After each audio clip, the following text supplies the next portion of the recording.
River Road, you got me running way back home. River Road, you got me running all night long. You got me singing some canal boat song. River Road, you got me running all night long.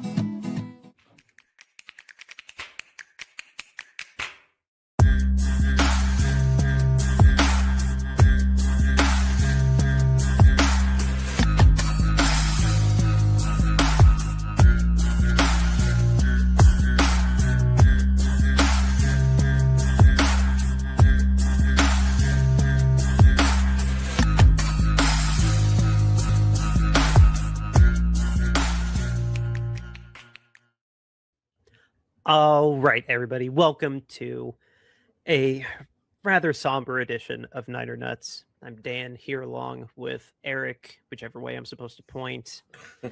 How we holding up after the weekend? Apologies. Yes, we know we missed Tuesday. We'll blame the national championship instead of. You can just blame me. It's fine. It's didn't want to just throw you under the bus, but no, you can blame me. It's perfectly fine. 100% my fault. Well, we apologize for not being here, like more instant reaction, but I felt like it gives us a little bit more to talk about because we got more fallout now than we did, say, Tuesday. But no, like holding up all right since that weekend. Yeah, I mean, still kind of depressed about the whole thing. I mean, football's a lot more fun when my team still has something to play for and is still involved and everything like that. So, it's just disappointing heading into this next upcoming weekend that like I gotta watch Rams and Seahawks and hope the stadium explodes and guys, obviously we all know what happened over the weekend. The 49ers fell, to put it mildly, to the Seahawks 41-6. Fell is an understatement. Yeah. Our overall season record with the playoffs included, we were 13-6. And our first pick is pick 27, thanks to the Rams winning against Chicago and another just massive upset that ruined my weekend. But they were the reason we were 27 instead of 26, I think. Or we had a pick that depended on if the Chicago beat them or not, so we ended up with 27. But still a very, very high pick regardless. Let's see here. There's gotta find the joy in this, doing the last bit of nerdy numbers, unless I pull them up for the Super Bowl, I guess. Brock Purdy, his season ended with a relative thud, only 140 passing yards, still ran for his life, a lot of plays. Yeah. Threw if I remember right, it was kind of a fluky pick. Was it? Remind me how he threw his pick. I can't remember offhand anymore. Oh, no, I remember. He was not on the same page with his receiver and threw it right to the linebacker. That's how that went down. Yep. Ended up with a passer rating of 54.5 and took 2 sacks. Brock Purdy ended up being our top rusher, too. He had 37 yards on his 5 carries. Christian McCaffrey completely bottled up to 35 yards. Jordan James, mostly garbage time, 28 yards. And then receiving wise did about as bad as we did before. Jake Tonjes filling in for Kittle, 59 yards, and then CMC 39 yards. Just another day under 100 yards. And then our actual receivers, our top one was Juwan Jennings at 23. So if that doesn't really sum up what happens. Right. We also had a bad fumbling problem. Purdy lost a fumble in addition to his pick, and Jake Tonjes lost a fumble as well. For the Seahawks, though, Sam Darnold, for all the talk about his oblique injury, he played like he had one, but didn't really need to do that much. He had 124 yards and finally had a touchdown against us in 3 games. But yeah, we were pretty much decimated by Kenneth Walker, 116 yards and 3 touchdowns. And then on the receiving end, Cooper Kupp, they remembered they had Cooper Kupp on their roster. He led them with 60 yards. And Kenneth Walker also had 29 yards. And Jackson Smith and Jigba, we held him pretty well in check. They didn't really get him too involved, but he did catch a touchdown. And yeah, nothing flashy on either end of the passing, but it was really here in the running game. Yep. Once again, that our offensive line couldn't handle their defensive line, and vice versa. They won in the trenches, and Kenneth Walker, easily his best game against us that I can recall. The Seahawks, their best game against us in quite a while. Yeah. No, I won't say changing of the guards, but I mean, who was ready for this game and who wasn't? I won't say that we weren't like, I don't know. I don't want to say that we weren't ready for the game, but I don't know. It seems to me that the health finally caught up to us. The Seahawks, their roster is healthy. They are coached extraordinarily well by McDonald. And all their coaches we just got slaughtered, and there wasn't even a glimmer of hope like there was in the last game. This was just an ass whipping as ass whippings go. It was not fun to watch. Sucked to see the season end this way, but I mean, I like to try to find the silver lining that even being here was a miracle in itself. But you'd still, even if this was our time, I wish it was not a almost 30-point blowout. Or no, on an almost 40-point blowout. Like, other points came on kicks. We didn't even find the end zone. So, can you find any silver linings in this pretty awful game? Tonjes is pretty good. Yeah. So, yeah, I mean, he fills in admirably for Kittle when we need him to as a reliable receiving option. I mean, his 5 for 59 line is not too outstanding from what Kittle would probably typically do. I mean, Kittle would probably put a little bit more behind that maybe, but not too much. Do you think he would have hit 100 yards if he didn't pull whatever in his foot? Because he left in, I think, the third quarter with a foot injury. Probably not in this game because it went downhill so fast. I mean, they were still going to pull their starters and stuff. So, I mean, probably not. But, so Tom just looks like he's somebody that we want to keep around and have as a reliable backup, and who may end up having to start the first 4 or 6 weeks of 2026 as Kittle comes back from his Achilles injury. Who knows how long that's going to take. But I don't feel as lost without him there. Hopefully he can work on his blocking in the offseason. Now, I'm not going to say he's going to transform into Kittle in terms of a blocker, but hopefully he can get better as a blocker and be able to contribute more in that way. I mean, I guess the secondary outside of Renardo Green played fine. Green was bad in this particular game. He got beat and burnt multiple times. But same with our linebackers. Our linebackers, like I'm glad we had them out there. I'm glad we had Kendricks and where is he? Wallow. I'm glad we had them out there, but at the same time, you still have to have a defensive line to complement the linebackers, and nobody could stop Kenneth Walker, and nobody could get to Sam. Yeah.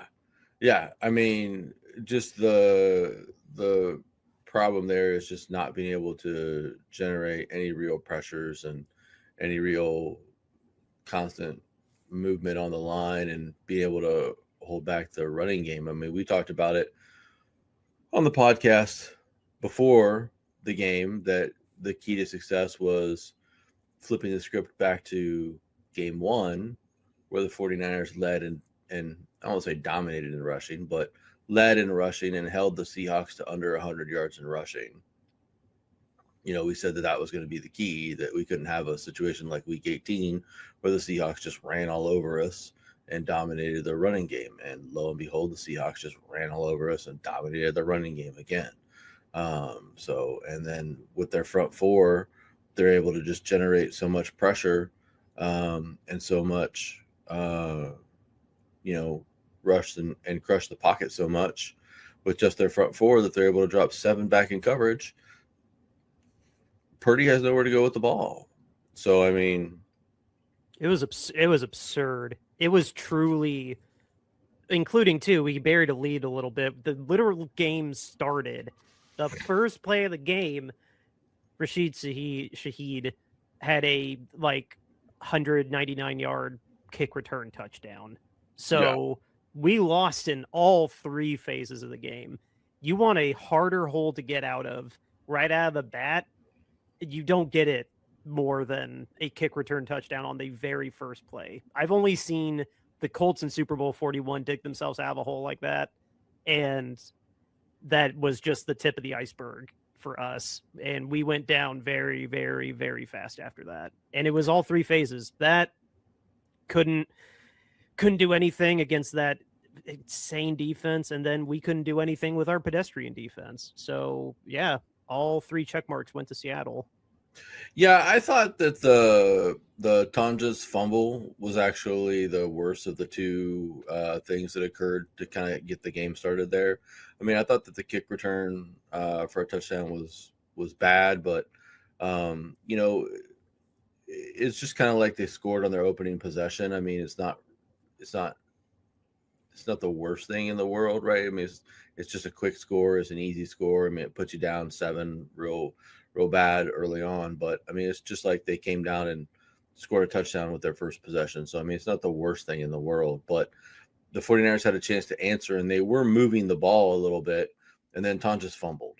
And then that set the Seahawks up with a short field, and they punched that in for another touchdown. And then at that point in time, it was like, okay, well, now we're down 14. Now it's a problem. Yeah, I was trying to. Here we go. Or I guess they got a field goal. I'm sorry. And then that quick touchdown, which was the blown coverage by Luter because Green was benched at the moment. Yeah, basically. I didn't know if benched was quite the right word. Kyle, it did make me chuckle a little bit that Kyle, when he was asked about that, he said that he was giving Green some aggressive coaching. Which was a very funny way to say I was chewing his ass out. Yeah. Because he was terrible on the couple, because he was the one that gave up. It was like 2nd and 20 or 2nd and 25, and it was a dart to Cooper Kupp. He split him and not Brown because he was benched, but he split him and I think Siegel or Mustafa and just slipped right in between them, and it was a 20-yard catch, an instant first down. Yeah. Like, that's cool. Great coverage, guys. That's awesome. Yeah. Yeah, because we sacked Darnold, and then right after that, they just threw for like a 2nd and 20 and completed it to Kupp. So, yeah. But, I mean... Stupid. Yeah, I mean, the game was not going well, but, I mean, midway through the second quarter, it was 17-6. So, I mean, like, you're down 11... But I mean, it's doable at that point in time if you can just start making some plays. And the problem was they couldn't make any plays because you can see right there on the very next drive, Seattle goes 80 yards, 10 plays, marches on down the field again because they couldn't get the running game stopped. They couldn't stop rushing the Seahawks from rushing the ball. So it was just a bad scenario overall. I said that they needed to put the ball in Darnold's hands and make Darnold beat us. They didn't do that. It just didn't work out.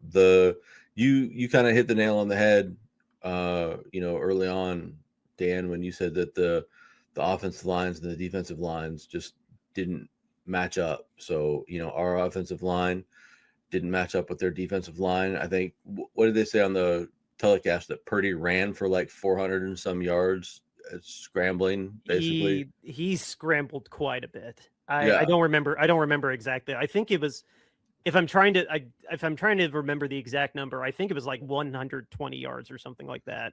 Yeah, there was some stupid number that he scrambled around for, just running for his life during this game. And I mean, makes it incredible he only got sacked twice. Yeah.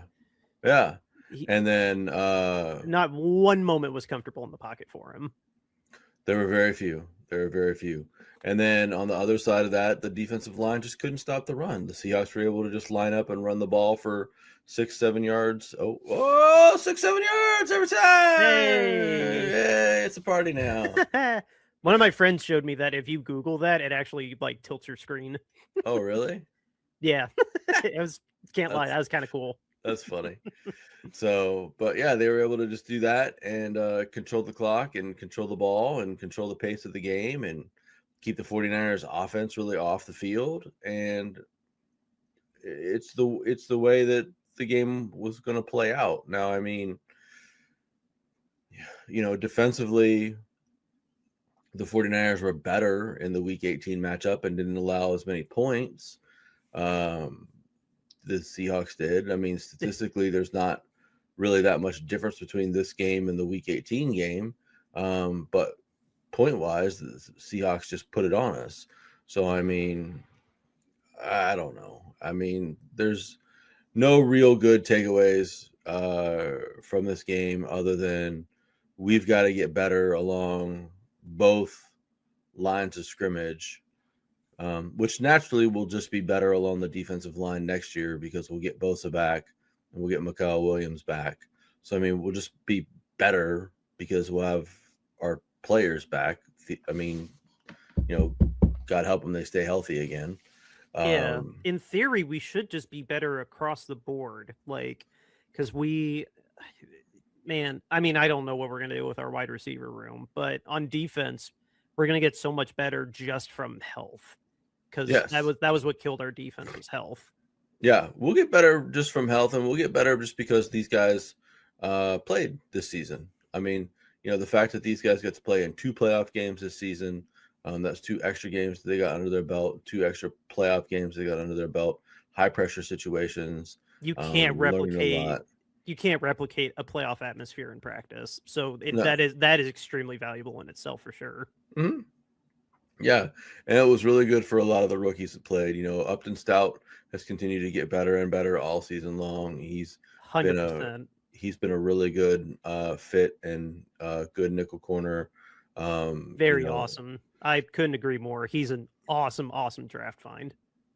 Mustafa has still continued to be good in the secondary as far as tackling goes. I don't know about his coverage skills still, but his tackling and run stuffing ability is awesome. Yeah. So honestly, there's quite a few people I really like Kalia Davis. I really hope we can keep him. I wouldn't mind keeping Gross Matos as a rotational player if we can pull it off. Bryce Huff, I don't know if that's remotely possible, but Bryce Huff would be nice to keep as a rotational. Wallow is awesome in the middle. Kendricks, I don't know. I feel like he'd be like a week 1 signing, like let him skip training camp. But no, we like some of the guys like I think absolutely are worth keeping. Like even when Bosa comes back, when Mikael comes back, and we get shout out to Alfred Collins and CJ West. Like they both shined really brightly as rookies too. Like being put in the positions that they were. Alfred Collins especially. CJ's very promising too, but Alfred Collins, he's got a very, very bright future. He looked really rocky at the start, but he's going to be a great defensive tackle. Yeah. I was just getting ready to compliment both of them and say that they both did really well in their rookie seasons as well. So I mean, again, lots of experience, lots of good in-game learning for these guys this season and through these 2 playoff games. And so, you just have to come back and hope that next season they're able to put that together and turn that into something and make that into something more than we were able to get this season. I mean, getting to the divisional round is not bad.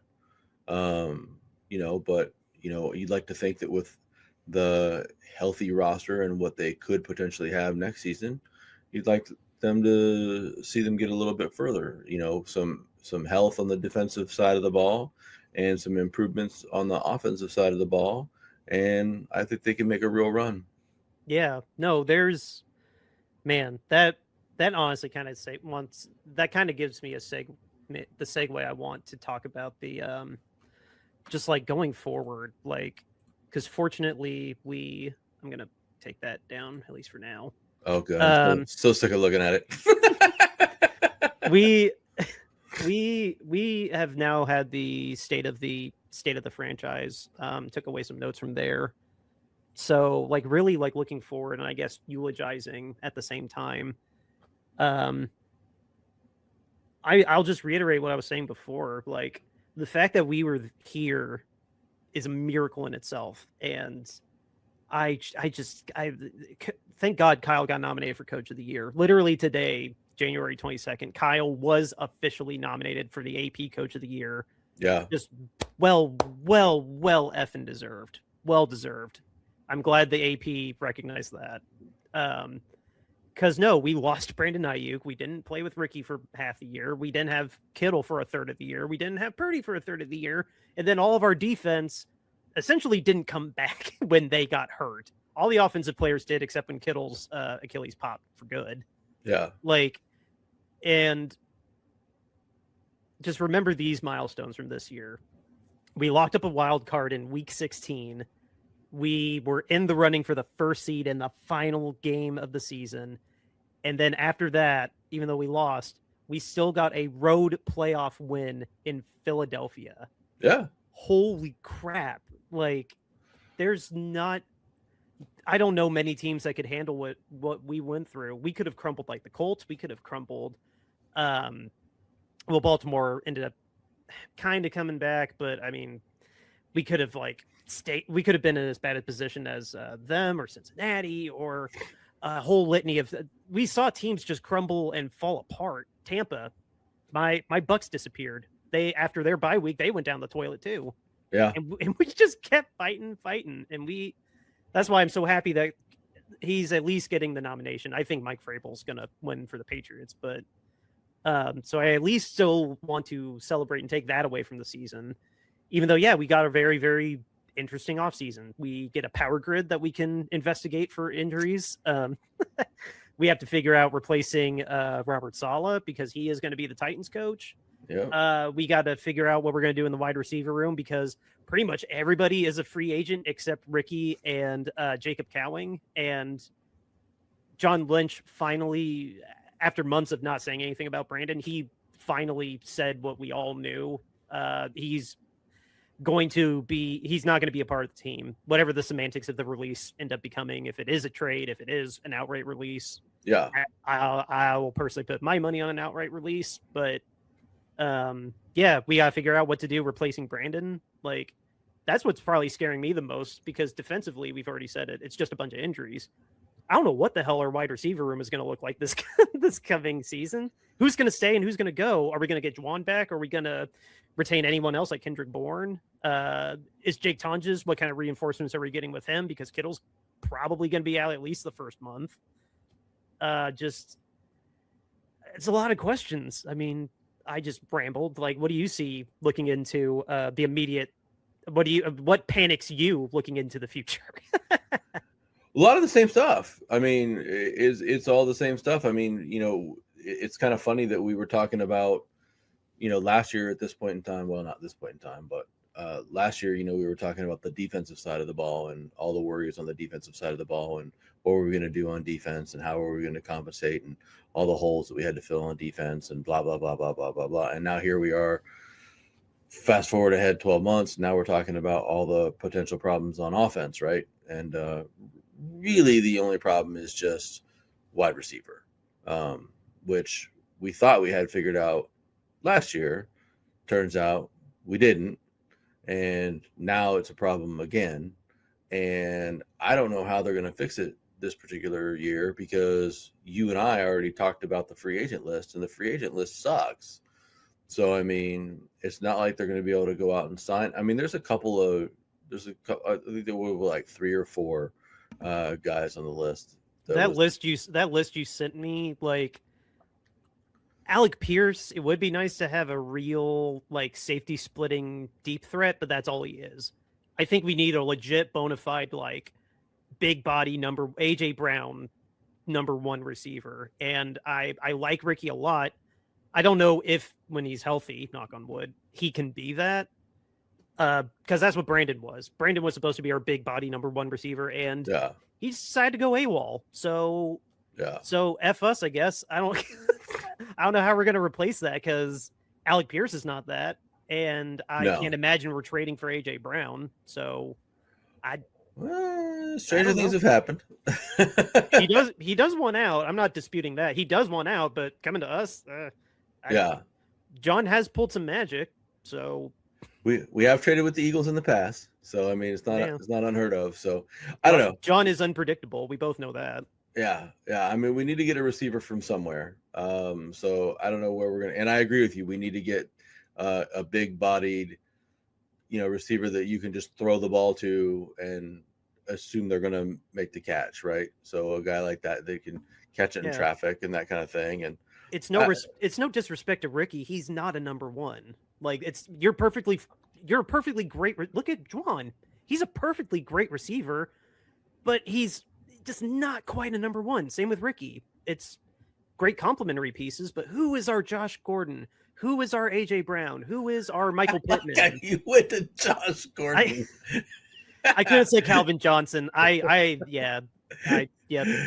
Who's our wide receiver that's going to smoke all the weed on this team? Damn it, just Josh Gordon. Who's our wide receiver that's going to be suspended for at minimum 10 games every year? So, I mean, I don't know that Ricky can't still be a number one. I mean, he's just really had, he had the unfortunate circumstances where he got shot last year. And that really slowed his progression and slowed his development, slowed his ability to kind of get in and get with the team and get going and get learning the playbook and getting on the field and everything like that. But the latter half of the season, or the latter quarter of the season, he looked really good. And then even the first quarter of this season, before he injured his PCL in Jacksonville, he looked really good. Yeah. So, I mean, I don't know that he can't be a 1 or a 1A or a 1B or however you want to phrase it. You just got to – I don't know that it's not even really right to say that he can't stay healthy because, I mean, he got shot. It's really not really his fault. Okay, he didn't get shot this year, though. No. But, I mean, to say it's a trend that he can't stay healthy is not really fair. It's just – yeah, it's just been the one season. So, I mean, in a PCL injury, I mean, to me, he tried to come back and play with it in the one game. I forget which game it was. I can't remember either. And he re-injured it, and they probably should have just shut him down for the season at that point in time. Because he clearly wasn't really ready to come back. And I think they just played him in the Seahawks game as window dressing. Because I don't think he was really ready to play then either. But they needed to put him out there just to put him out there. So, but I don't know where they're going to get wide receiver help from. I mean, they could draft somebody at 27. I mean, they could draft a receiver at 27, but then you're putting another young rookie receiver out there. And we all know that Kyle really loves his rookie receivers. So, I mean, the odds of that guy getting on the field. So, I mean, could you bring Juwan back? Sure, I guess, but I mean, that's going to depend if they can meet in the middle. Because Juwan, I don't know. We got to know where Juwan is thinking, because he was betting on himself, and he did hit. I think was it 9 or 10 touchdowns. I don't remember if he hit double-digit touchdowns, but this year, yeah, no, he caught a lot of touchdowns. I don't know. Look it up. I can't remember if he caught 9 or 10, but yeah, yardage wise, I think it was only like 600 or 700, but. It's got to be what are his expectations and what he thinks he can pull from us, and then the other way around. Like he did catch 9 touchdowns, I'll be damned. Okay, I thought he hit 10. But yeah, so can we meet in the middle? He is going to know that we need him, so we don't have that leverage. So is he going to stranglehold John for getting Brandon's money, or? I'm not paying him Brandon's money. There's no way. No, I wouldn't pay him Brandon's money. But what is enough money that's not Brandon money to entice him? Because frankly, unless he has a crystal ball and can find some magic diamond in the rough, kind of like Juwan was, or if he can make some amazing trade for someone like AJ Brown, or I thought DJ Moore, because DJ Moore is going to be persona non grata in Chicago after that terrible route he ran that cost the game.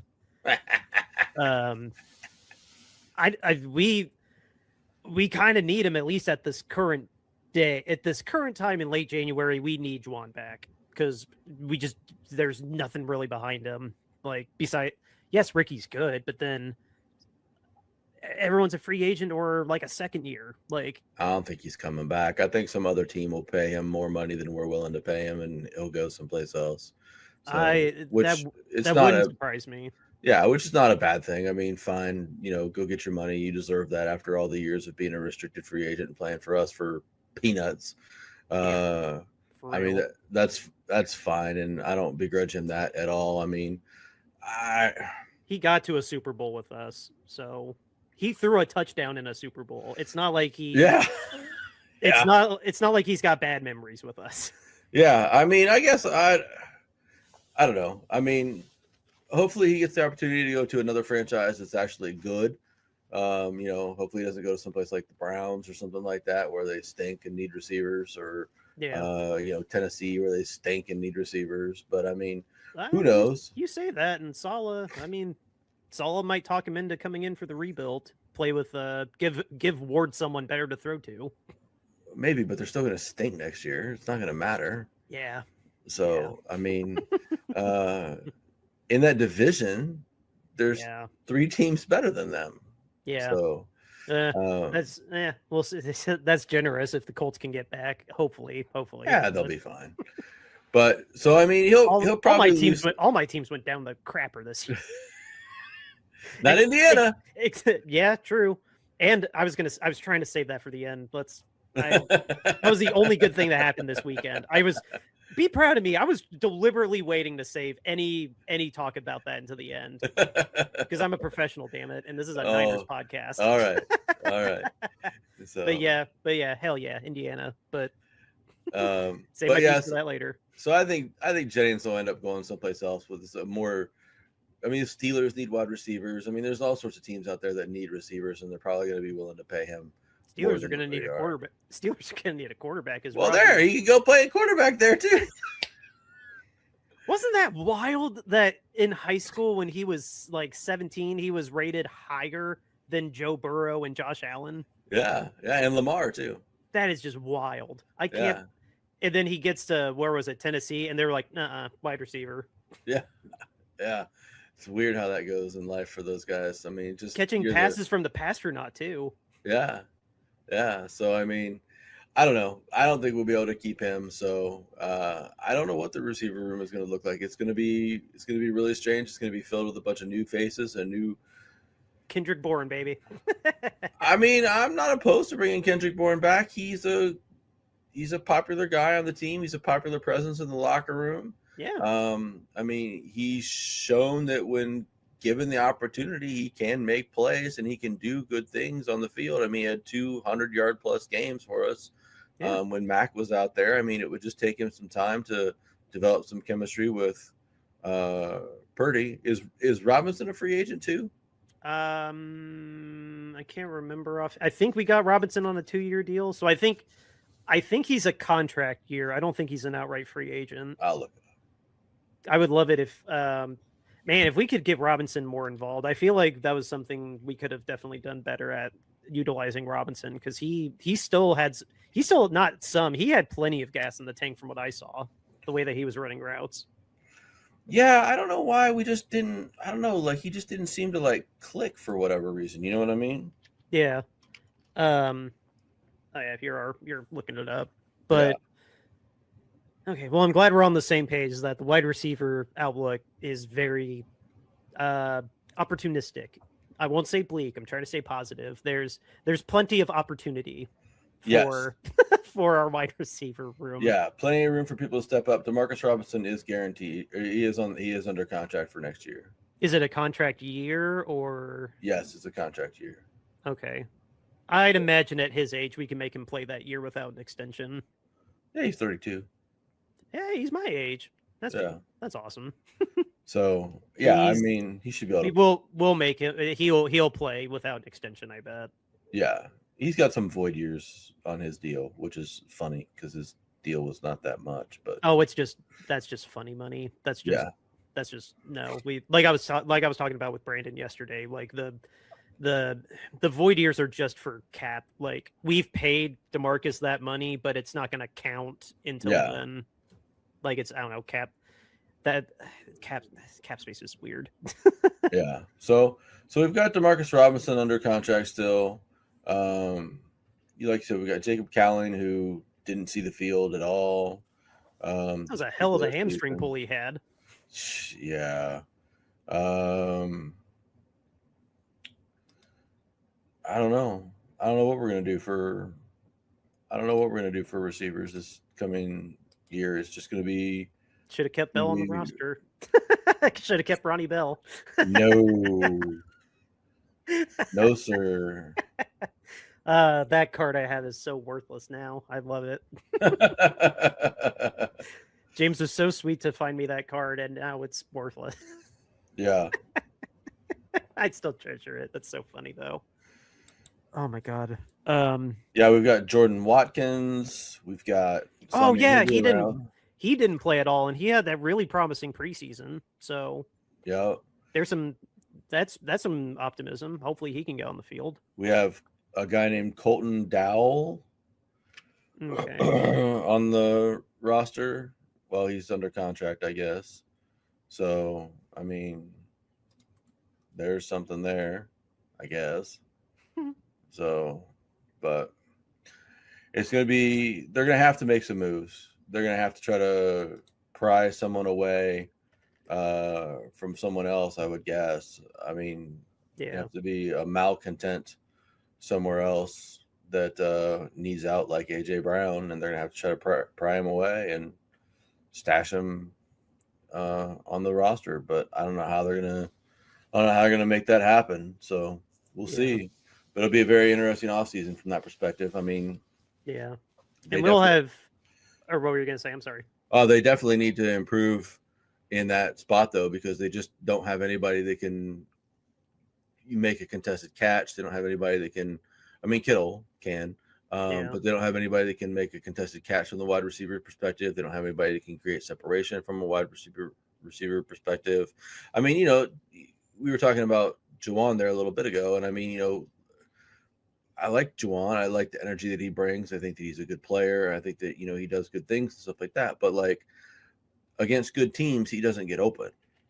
Yeah. So, I mean, he can get completely erased by good teams. I mean, Seattle completely takes him out of the game plan. Other teams that are good defensively completely take him out of the game plan. I mean, he just disappears. Yeah. So, I mean, he's not a number one receiver. He's a nice number 2-ish receiver, and the 49ers want to pay him 2-ish receiver money, then by all means come back, but he's going to get better money someplace else. Yeah. We don't have a receiver that has gravity like Brandon does, that draws the attention like Kittle does, but he's a tight end still. Yeah. And Brandon was our receiver that had real gravity that pulled defenses to him. So that man-to-man coverage and that zone would soften up a little bit to let Ricky and Juwan and others get open, because they'd be way more worried about Brandon. And when Kittle's on the field, oh crap, look out for those two, and then surprise. So right now with Kittle injured and Brandon gone, who's going to be our gravity? Because it's not going to be Christian. They're just going to load up the box when he runs, and then they'll have a safety spy on him when he catches his Texas route or his check down. So that's the biggest question. But I agree. I've had bad transition. I don't have a good transition from that, but with the time that we're at, we do need to take a minute to give a shout out to our lovely new sponsor who gave us. I love this sponsor. Oh, this is a great video. I'll have a little bit to say about them before we continue on with the show.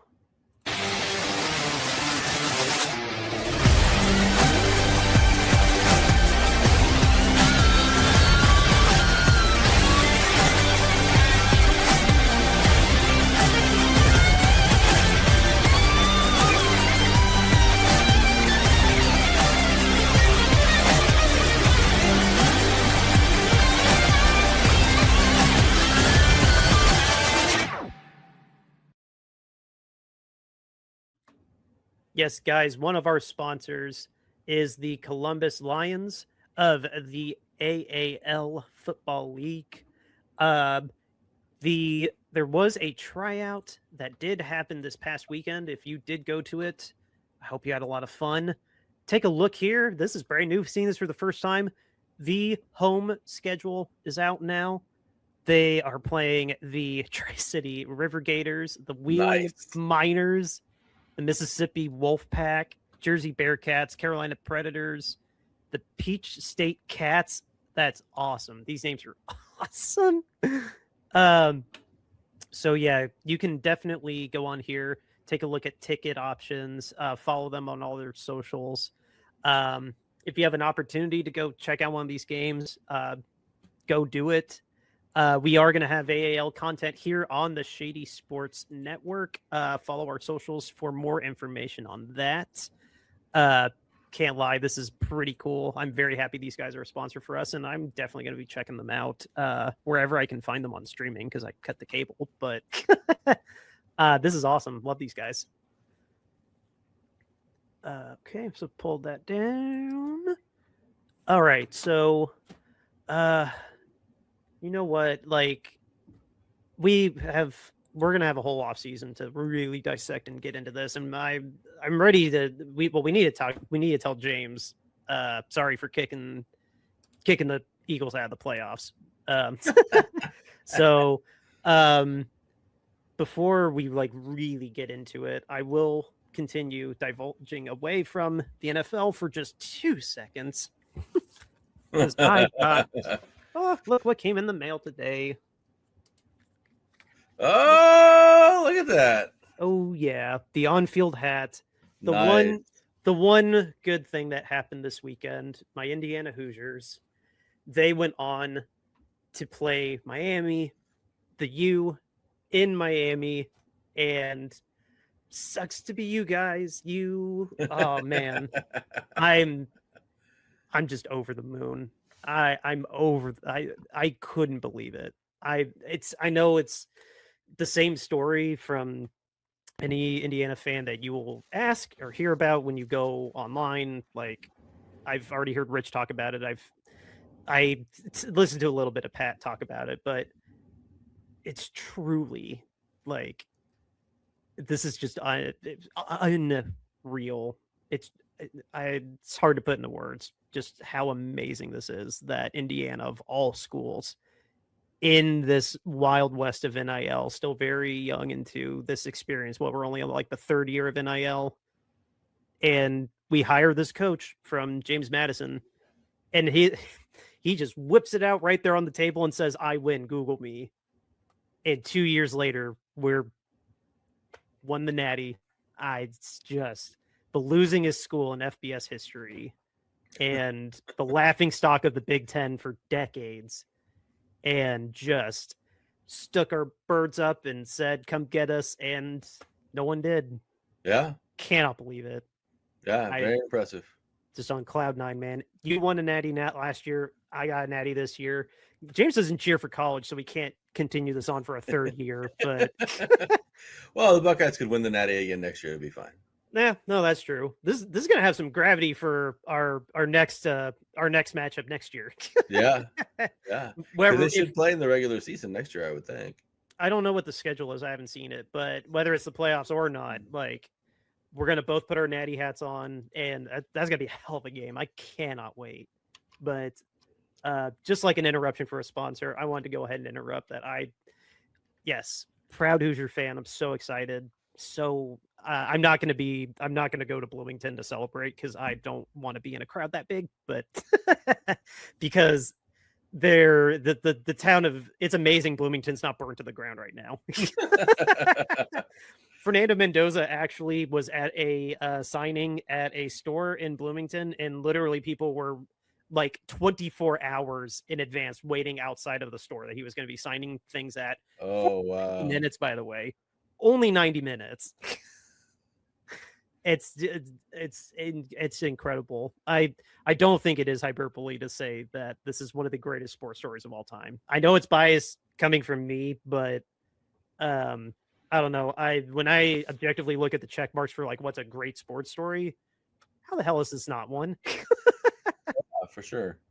They play Indiana on October 17th, by the way. Ooh, hell yeah. At Ohio, I'm guessing? No, in Indiana. Oh, guess what game's probably going to sell out the second the tickets are on sale? Not all of them, frankly. Yeah. But no, thank you for allowing me 2 minutes to relish in this. Slurp up your championship all that you want, man. You deserve every bit of it. So it's just incredible. This was the one nice thing that happened when the Bears lost and the Niners lost, but it was still in the last minute. I thought, oh damn it, we're gonna blow it to a 7th-year college player on the final drive, or 6-year, whatever. I know Beck's been there forever. He's not even taking classes. we're gonna blow it to Carson Beck because of a boneheaded false start and just F me sideways. Like, it's all spiraling in my head. Like, oh my God, all 3 of my teams are going to lose this weekend. We're going to be the 07 Patriots of college. And then thank God he threw a pick. Yeah. Oh man, just cloud nine. It's the Super Bowl of college. Like, yeah, I finally get to have this feeling of like one of my teams won a championship that like I truly love that much. Like, I was happy for Chicago. I'm still somewhat fair weather-ish when it comes to baseball. Like, this, how much this means, or a Super Bowl it means compared to those, is immeasurable difference. Oh yeah. Not that I wasn't happy when the Cubs finally won the Super Bowl, the World Series in 2016, but yeah, I'm not trying to like rub it in or like doesn't bother me in the slightest bit. Love it. So it's a good victory. It's a well-deserved win for your team. So nothing wrong with that at all. So I told my wife, and then we can talk about the championship weekend.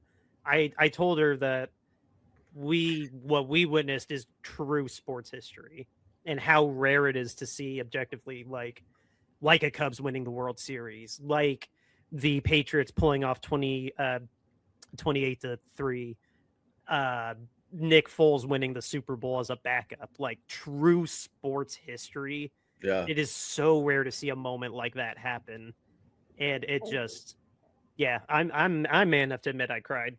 I couldn't believe it. Just never gonna forget it. Gonna tell my daughter about it when she's born. I cannot wait. Yeah, that's awesome, man. That's awesome.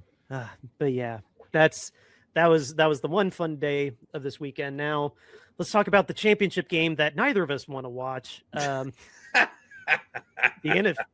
Usually our Friday episodes, we have a parlay ticket. I volunteered we skip that, at least for this weekend. Like, let's save it for the Super Bowl when it's the Christmas of betting. The NFC Championship is going to be the Rams at the Seahawks. We'll talk about the AFC game after that.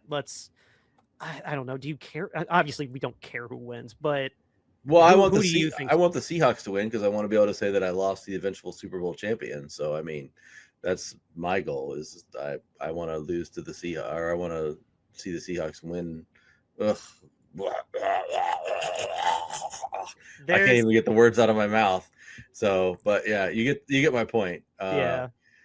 I mean, I like Sean McVay better, and I like Matthew Stafford's story. Like, if he wants to retire because his back is always broken in the offseason, like if he wants to retire a champion, that'd be a great story. Yeah. If Sam Darnold has the ultimate redemption with Seattle, that's also objectively a great story. I can't say I want either team like sincerely to win. I do subscribe to you want to lose to the champion. My dad taught me that too, but I do think Seattle is going to win. I think Seattle is going to go to the Super Bowl. Like, the Rams are going to give them a run for their money, but I think Seattle's going to end up pulling it out. I think the same thing applies to this game that applied to our game, and we just didn't execute. I think if the Rams can make Sam Darnold beat them, then it's going to depend on that's going to be the key factor for them, right? So, I mean, if the Rams just let Seattle just run all over them and don't make Darnold be a factor in the game, then the Rams are going to lose. If the Rams can shut down Seattle's running game and make Darnold be the factor that has to beat them, then I think the Rams have a real legitimate chance, because Darnold isn't – I know he's had this 14-win season, and I know it's shitty of me to say that his team is in the conference finals and say that he's not a good quarterback, but in spite of him. yeah, I mean, not so much in spite of him, but just he's not great. He's just good. So I mean, like, if you can put the shoulder of responsibility on him and make him do everything in the game and say that you're going to have to pass for 250, 300 yards to keep up with us and throw for 3 touchdowns to win the game, I don't think Darnold can do that effectively. I just don't believe that he can do that.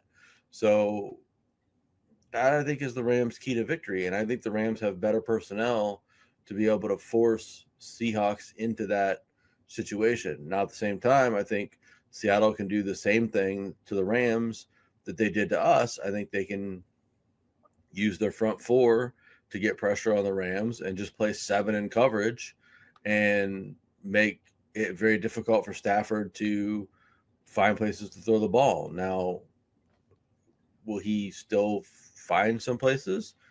I mean, probably. He's Matthew Stafford. He's really, really good. But he's got Puka Nacua and his 17 tight ends that he throws the ball to. So, I mean, he'll probably find a way to generate some sort of offense. But I would say that Seattle is probably going to win this game as well, because I just think that they're better on both sides of the ball. They're very complete. The Rams are the Rams are susceptible. They're especially on defense, not so much on offense, but they're susceptible on defense. And I don't know, like, really, really oversimplifying it compared to you. I don't know. I just feel like Seattle's just got that mojo. They got that intangible right now. Like, they're going to be at home. Not that home field is truly like a game breaker, but it might be. It is in Seattle. Seattle is insane. The way they designed that stadium, it actually is a factor. Yeah. We got a new pope this year, and the Seahawks won the last time there was a new pope. So I mean, I say that jokingly, but I don't know. My gut just tells me that Seattle's just got it right now, and they might actually win the Super Bowl too. Looking at the AFC side, I mean, it'll be more of a toss-up if Trevor Siemian and the Broncos actually beat the Patriots, but assuming the Patriots win, which is, spoiler alert, my pick. But it's everybody's pick. The Broncos have no shot. I'm very happy for our Patriots insider, like, that his team's going to get back there. But I don't know. I really think Seattle, like, especially after beating the Rams, who should give them a run for their money. They're not going to run them over like they did us. I think they'll win a very tough game against Seattle, and then they'll be jazzed up to win a Super Bowl in our stadium. That's definitely going to be in the back of their mind, whether they admit it or not. Yeah. And then they'll just kick the crap out of the Patriots. Like, I mean, maybe that's too extreme, but I think Seattle honestly could go all the way. Like, I don't know. Maybe I'm just bitter because they beat the crap out of us, but from what I saw in the Chicago game and our game, I think the Rams will keep it close, but Seattle's going to pull it out, and then, like, AFC loser. Like, Seattle really looks like they could win the Super Bowl. Oh yeah. I mean, Seattle definitely looks like they can win the Super Bowl. I mean, let's do some quick AFC analysis. Okay, so the AFC analysis is Jarrett Stidham is playing quarterback for the Broncos. He hasn't thrown a ball in 3 years. There's no chance the Broncos are winning that game. Zero, zip, nada, no chance whatsoever. This is not a Nick Foles. This is not a Nick Foles situation. This is Jarrett Stidham has his last good field appearance was when he actually went into overtime against Jimmy Garoppolo when we went to Vegas. Oh God, I remember that. Yeah, remember that game that we thought was going to be a cakewalk and it went into overtime? Yeah, I do remember that. Well, he ain't got any of that magic left. Patriots are going to be ready for him. Vrabel's going to be ready for him. He's going to get slaughtered in that game. That game is going to look like the Seahawks Niners game. So there's no shot in that particular game. Matter of fact, I need to go bet that game. Oh man. Oh dude, I can't imagine the spread. maybe the spread won't be that bad, but it's got to be at least 8. It's got to be at least 8. I don't think it's that high, actually. Okay, I knew it wasn't going to be 10. I knew they weren't going to be that mean, but I think it's only like 5.5. Jesus, really? I think so. I'll look. Like, Stidham's a veteran, but I mean, 4.5. wow, they got a lot of faith in that defense carrying him. Yeah, good luck on that. Like, no, I don't think that the Patriots are gonna kill them by any means, but I do. I can imagine it being like slightly more than the Chargers scored. Like the Chargers, they only beat them like 16-6 or something like that. It's gonna be like 35-10. They're gonna just stomp them into the ground. There's no shot. That defense will not allow points for sure. I don't know. Drake May on the road against a top 10 defense. I think they will still win, but it's not. I don't think it'll be a cakewalk. I'm gonna bet that line and take the points on that. I like it, or give the points on that, I guess. So, but yeah, I mean, I think I don't really want to see Seattle and New England in the Super Bowl. I'm not really interested in that particular matchup. It doesn't do a whole lot for me as a viewer. It'll be a rematch in another NFC West stadium because the last time they did that was Super Bowl 49 in Arizona Stadium. Yeah. Funny enough. So not exactly a thrilling matchup. Yeah. But it is what it is. I'll still watch and be a vested viewer, if nothing else, just for all the commercials and all the other fanfare around it. Yeah. See, like, I'm trying to go ahead and accept that there is a very, very good chance that Seattle is going to win a Super Bowl in our stadium. Like, yeah, that sucks. Yeah, that's going to stick for a while. That wound will stick. Like, losing, they'll be there with the 3 Super Bowl losses, the Sherman batted pass in 13. Like, that's gonna stick and hurt for a while if they pull it off. Yeah, that's gonna make me very sad. Yeah, I mean, even if the Rams, there's no positive outcome to this whole thing, other than I guess if New England wins. But then who wants to see New England win another freaking Super Bowl? So I mean, the Broncos pulling off 2 miracle games that are both championship games is my happiest outcome. You want to bet? You want to take a bet on that? I can imagine what the odds are on that right now. The Broncos are probably like plus 3,000 or some ridiculous number. I will take a look and I will sincerely think about that. But I think with that,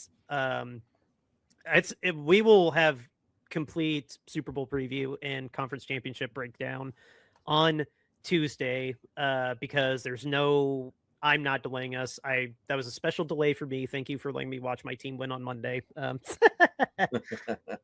But yeah, we will be back on Tuesday to talk about the championship weekend breakdown. For now, though, we need to go ahead and give a shout out to our second sponsor. If I can find their graphic, maybe. I think I lost it. I hope I didn't, but might have. Here we go. Royal Retros. What is Royal Retros? It's your go-to place to get yourself an authentic throwback jersey, whether it's football, basketball, or baseball, any of the major sports that got you covered. All of us Bay Area fans, go ahead and check out the Candlestick collection. It's curated with us in mind, whether it's the 49ers or the baseball giants. Check it out. And when you find something you like, throw it in your cart. And then you can use the promo code Shady Sports, and they'll get you 10% off of your order. Again, it's promo code Shady Sports, 10% off of your entire order, not just special items, everything. And not only will that help us out at Niner Nuts, it helps out everybody in the family of programming of the Shady Sports Network. Excuse me, one last time. It is Royal Retros. Promo code Shady Sports gets you 10% off of your entire order. RoyalRetros.com. Go get yourself an authentic throwback jersey today. Did you see those odds before I do the t-shirts? Yes, the Broncos are plus 1,100 to win the Super Bowl. Holy crap. Well, that's not that bad. I thought it'd be way higher than that. I mean, 1,100 is not that much. So that's still okay. Yeah, and that's not astronomical, but no. I mean, the Patriots are plus 250. So I mean, the Broncos are only like 4 times higher than that. Okay, not too bad. No, that's okay. I might throw $1 on that. I might. Hey, Burn your dollar in the backyard and save yourself some time and effort. I'm wearing one miracle. Like You are. Look, if Jared Stidham comes in and takes the Broncos past the Patriots and then to the Super Bowl and then past either the Rams or the Seahawks, that will be one of the greatest football stories ever told. Yeah. It literally up there with Nick Foles. Oh yeah. Probably even more so. Yeah, less games. Nick Foles at least got to play the last 2 games of the season. Something like that, yeah. Or no, I think he maybe played for the whole last month. I don't know. Our resident Eagles fan's not here. Yeah. Hopefully he'll be back next week. We'll see though. Yeah, that'd be great. Housekeeping note on James, he should be back next week. Yeah. Anyway, t-shirts. We are selling t-shirts. Why? Because we were inspired by the lack of accountability on owners. They do a lot of stuff that we don't find out about until after the fact or after the damage is done, if at all. So it's funny that we always talk about the PowerPoint from Mr. Snyder when he was one of the worst owners of all time. But when you do your own digging, there doesn't seem to be accountability, like looking at owners like Tepper, looking at owners like the Saints owner, just to name a few. We just feel like that owner standards need to be the same as player standards because the players get in trouble literally like the second they're arrested, they're on TMZ. Not that there shouldn't be punishment for them, but owners need to set the example for the players. So they need to be held to the same standards. So hashtag owner accountability. And we are selling these t-shirts on bonfire.com. The link to all these shirts I'm about to show you is in the show notes, and all the money is going to be going to Mountain Comprehensive Care Center. It's a crisis center in Kentucky for women and children in need of help. So this first shirt just says what the banner does: owner standards over player standards, hashtag owner accountability. All these shirts I'm showing you, you just pick your style, whether it's a short sleeve, long sleeve, hoodie, crew neck, then you pick your size, and you're good to go. They're made to order. You just pick the variables and they get shipped right to you. Our next shirt, the show cover art, whether you're listening to us on a podcast platform or watching us on YouTube at the start and the end of each video, this is our logo, and now you can rock it on your very own t-shirt. Pricing for all these shirts starts at $22.99 as well and just goes up depending again on the variables. The next one is our alternate cover art. This one has some peanuts flying at a goalpost. I love this shirt. James has been on here rocking this shirt a lot. It looks great. Great material. Again, at bonfire.com. The link in the show notes. And then our last shirt, I like to call this our minor league baseball alternate logo. It is a peanut eating peanuts, now patiently waiting for just the conference championship, and they'll be waiting for the Super Bowl. And then after that, calendar gets sparse after that. Start of free agency, the draft. But yeah, our alternate peanut shirt is there as well. And just to reiterate one last time, all the proceeds of these shirts will be going to Mountain Comprehensive Care Center. It's a women's shelter in Kentucky. We just want you to have a cool shirt while knowing you're helping some families in need. All right. Any big splashy news blurb, say saving the coaching carousel for probably another episode because that's so much to break down. But any big splashy news blurbs? The Ravens are hiring a coach. They're hiring the Bolts Minter as their new head coach. Oh, yeah, the defensive coordinator. That's right. Yeah. And then probably the only other big thing of real note was that McCaffrey was nominated for MVP finalist. He was one of only 2 players ever to be a finalist for 3 AP NFL awards in the same year. Joe Burrow was the other. Yes. Thank you for reminding me of that. McCaffrey was a finalist for MVP, Offensive Player of the Year, and Comeback Player of the Year. Honestly, well deserved on all fronts. We don't know who's going to win MVP. It's probably going to be Drake May. I almost said May Drake, or Stafford, from all I could tell. But well deserved. I'm glad they didn't skimp on him, just being one of the most valuable players in the league. Yeah, and then same with the offensive player, and then it's weird to call him a comeback player. I don't know why, even though I know he didn't play like at all last year. But yeah, him winning, I would be surprised if he didn't win comeback, but I don't think he's going to win the other two. Let's see. He is against Trevor Lawrence, Stephon Diggs, Aiden Hutchinson, and Dak Prescott for comeback player of the year. If it's not him, it's Dak. Yeah, I would think so. I don't think any of those other players are really worthy of comeback player of the year other than Dak in my mind there. And then offensive player of the year, good grief. Yeah, it's Dak, right? Yeah, that's Puka Nacua, Bijan Robinson, JSN, May, and McCaffrey. So that's a pretty stacked roster there. I don't think I could see Bijan winning it because Bijan was the first team All-Pro. Yeah, possibly. For what it's worth, Puka and JSN were unanimous selections for All-Pro.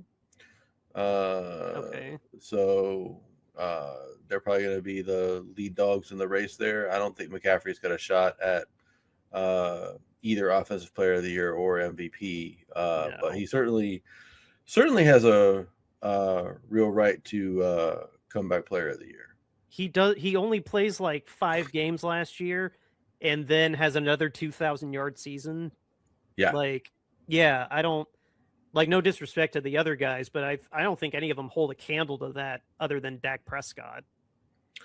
Yeah, I mean Trevor Lawrence's season this year was pretty decent. You can't win it you can't win it from coming back for being ass though. Well, Lawrence got hurt at the end of last season, so that's why he's winning. So nominated, but I think he only missed a month. I mean, like he didn't miss like a ton of the season. So I mean, yeah, I don't think he's really kind of a weird nominee in that particular category. Diggs had a decent season, I mean that wasn't bad there. I wouldn't say a superstar season, but no. Aiden Hutchinson had 14.5 sacks. That's not too bad. That's pretty good, pretty darn good. Only looks bad compared to Myles Garrett, who had 24. yeah. So I mean, he might get some consideration too, but I'd stand to reason that what Christian did for the 49ers and what he was able to compile and what he was able to put up numbers wise is probably more worthy of an award in terms of comeback player of the year, especially given how injured he was last year and how little he played. Yeah, no, for sure. And those are going to be the Saturday, I believe, or the Friday before the Super Bowl. I just clicked off of it. I'm too lazy to go look it back up. It's all right. They're going to be right before the Super Bowl in the midst of the Pro Bowl games in San Francisco this year instead of Orlando, which is kind of weird. I thought Orlando was a good little consistency. Oh, did they move it? Yeah, they're in the Bay Area this year. Oh, so they're tagging along with wherever the Super Bowl is now? Yeah, I guess, because it was in Vegas 2 years ago. I think it was Vegas and then went back to Orlando, and now it's going to San Francisco. Like I don't know. I thought Orlando was going to be a nice, consistent spot, kind of like how the Combine's always here in Indy. Like the Pro Bowl used to always be in Hawaii. Yeah, for real. Like, I don't know. It seemed like Orlando was a nice inland, consistent spot with Disney there for the family while the dads are dicking around doing their flag football game, whatever. But I don't know. Neither here nor there. Guys, that's all we got for you this week. Went a little long, but we do got to get out of here. I'm cool with going a little long when we skip you out on one episode. So, but that's all we got for you. We will be back on Tuesday to talk about Conference Championship weekend. And James may or may not be back. I'm not going to make a promise on that, but yeah. But that is all we got for you guys. Our outro music is River Road by Justin Muth. And yeah, just I don't know. Let's have a fun weekend. I don't know. Go Stadium. Yeah. Yep. Yeah. That's all I'm rooting for. Ooh. Stadium implosion. Yes. Go Hoosiers. Way to go. Yeah, go Hoosiers. Stupid Hoosiers. We'll be back on Tuesday, guys. Have a fun conference weekend. See ya.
River Road, you got me running way back home. River Road, you got me running all night long.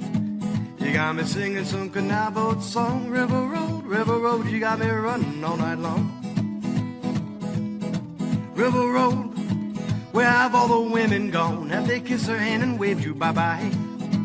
Have they thought about crossing your double yellow lines? River Road, they love the way you whine and cry.